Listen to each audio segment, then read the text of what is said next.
Ternyata masih banyak sekali orang-orang yang qomat tetapi salah kaprah, mencampur adukkan antara wakaf dengan wasol. Qomat itu kelihatannya sepele, kelihatannya gampang, tetapi ternyata banyak yang asbun. Asbun itu artinya adalah asal bunyi. Qomatnya salah kaprah, wakaf diwasolkan, wasol diwakafkan. Jadi dicampur aduk antara tata cara berhenti tetapi prakteknya wasol dibaca lanjut. Ini kan sesuatu yang menyalahi kaidah. Oleh sebab itulah mari perhatikan cara ikomat yang benar. Ikomat itu kelihatannya gampang, tetapi jangan hanya asal dengar-dengar saja tanpa ada tuntunan, tanpa ada yang menuntunnya.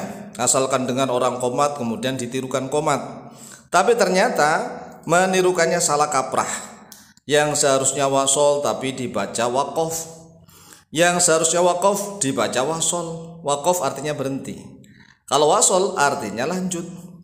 Nah, kalau kita komatnya wakof ya wakof, kalau wasol ya wasol begitu.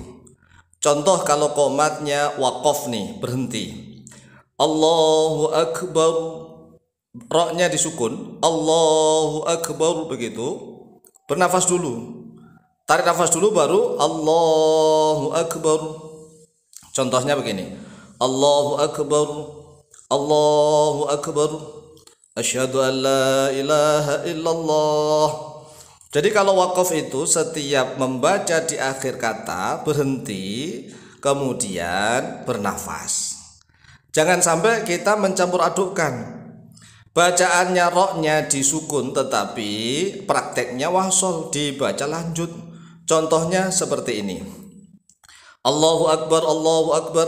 Lah Allahu Akbar ini mencampur adukkan antara wakaf dengan wasol. Roknya disukun tetapi bacanya tidak nafas, lanjut, Allahu Akbar, Allahu Akbar. Ini salah. Nah, kalau dibaca wasol seharusnya roknya itu didomah. Roknya didomah masuk ke dalam lafaz Allah. Allahu Akbar begitu. Allahu Akbarullah, barullah. Jadi barullah. Jangan Allahu Akbar begitu. Allahu Akbar kalau bacanya wasol. Kalau membacanya lanjut Allahu Akbarullah, dilatih coba. Allahu Akbarullah, barullah. Allahu Akbar begitu. Jangan Allahu Akbar.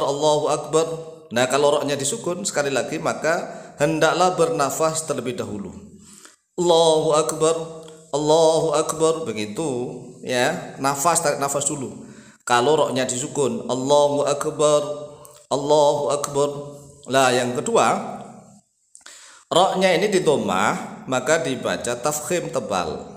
Agak mencucu monyong mulutnya. Allahu Akbar, baru begitu. Allahu Akbar, Allahu Akbar. Kemudian setelah bernafas lanjut asyhadu an la ilaha illallah, asyhadu anna Muhammadar Rasulullah.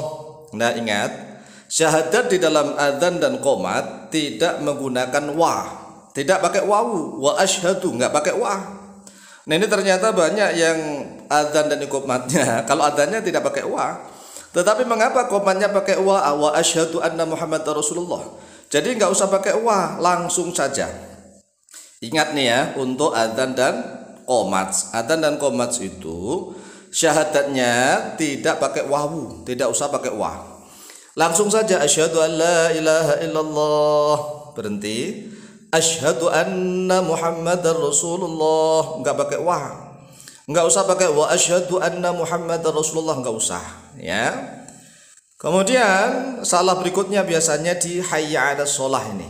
Kalau tatkala dibaca waqaf hendaklah berhenti, tak marbutonya berubah jadi ha. Hayya 'alas shalah, berhenti nafas. Hayya 'alal falah begitu. Jangan sampai dibaca waqaf tapi wasol. Hayya 'alas shalah, hayya 'alal falah. Ini salah. Hayya 'alas shalah, hayya 'alal falah, kan salah. Nah, kalau dibaca wasol, hayya 'alas sholati, tak marbutohnya di kasroh, dijerkan oleh ala. Maka dibaca ti, hayya 'alas sholati, hayya 'alal falah, begitu. Hayya 'alas sholati, hayya 'alal falah.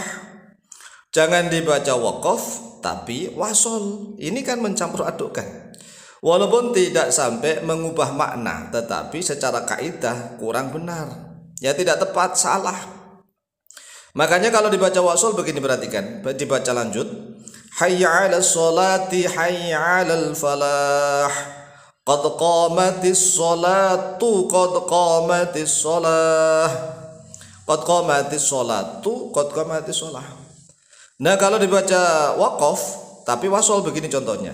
Qad qamatis sholah, qad qamatis sholah. Ini juga salah. Secara kaidah ilmu tajwid salah. Qad qamatis sholah, qad qamatis sholah. Nah, kalau dibaca waqaf, ya bernafas dulu. Qad qamatis sholah.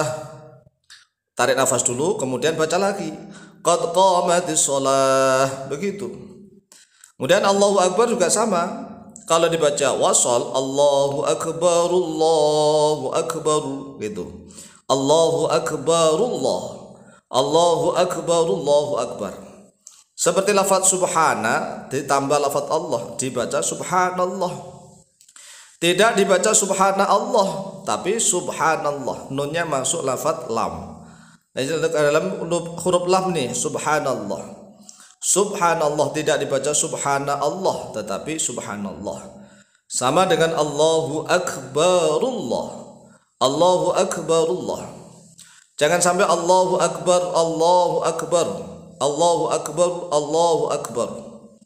Nah, ini cara kaidah tata ilmu tajwid. Allahu Akbar, Allahu Akbar. Kemudian terakhirnya insya Allah benar, la ilaha illallah. Coba kita praktekkan kalau wasol nih ya, wasol itu lanjut. Allahu Akbar, Allahu Akbar. Asyhadu an la ilaha illallah. Asyhadu anna Muhammadar Rasulullah. Hayya 'alas sholati, hayya 'alal falah. Qad qamatis sholatu, qad qamatis sholah. Allahu Akbar, Allahu Akbar.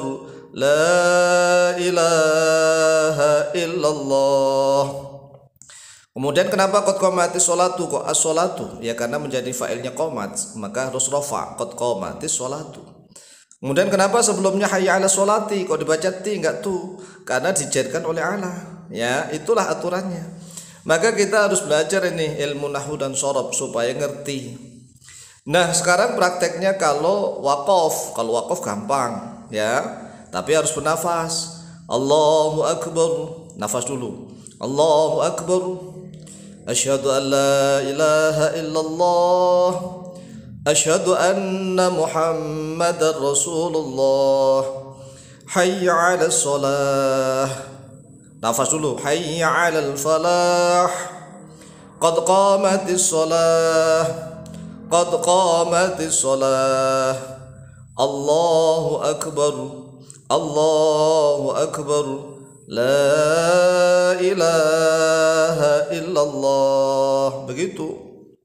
Jadi nggak boleh mencampur adukkan antara waqaf dengan wasol. Oleh sebab itu, jika kita ingin qomat secara benar, maka perhatikan video ini berulang-ulang. Walaupun kelihatannya mudah dan sepele, tapi ternyata banyak yang asbun asal bunyi. Oleh sebab itu silahkan simak video ini, semoga manfaat dan barokah. Lebih kurangnya mohon maaf. Wallahu ta'ala a'lamu bishawab.